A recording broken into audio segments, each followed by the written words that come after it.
A man can do a job in 15 days. His father takes 20 days and his son finishes it in 25 days. Okay, அப்போ ஒரு man என்ன பண்றாங்க, ஒரு ஜாபை வந்து அவங்களால 15 டேஸ்ல பண்ணி முடிக்க முடியும். அப்போ ஒன் டே அவங்களோட ஒர்க் என்னவா இருக்கும், 1/15. மேன் அதை வந்து நம்ம எம்னு எடுத்துக்கலாம். சரியா? அவங்க ஃபாதர் வந்து அதை வந்து 20 டேஸ்ல முடிக்கிறாங்க. அப்போ அவங்களோட ஒன் டே ஒர்க் எவ்வளோ, 1/20.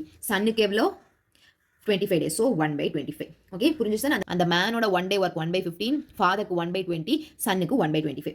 How long will they take to complete the job if they work together? Just என்ன பண்ணா போதும், எல்லாரையும் ஆட் பண்ணா போதும் தானே. 1/15 plus 1/20 plus 1/25. 15, 20, 25. LCM எடுத்துக்கலாமா? 5, 3, 4, 5. Okay, 5 3s are 15, 5 4s are 20. 15 into 2, 3, 30, 300. Okay, இப்போ எல்சிஎம் வந்து 300. 15 தான் இருக்கு, அப்போ மீதி என்ன வேணும், 20 வேணும். 20 இருக்கு, அப்போ மீதி 15 வேணும். 25 இருக்கு, மீதி 12 வேணும். ஓகே, உங்களுக்கு இப்படி பண்ண தெரியலனா என்ன பண்ணணும், 15 கூட எதை மல்டிப்ளை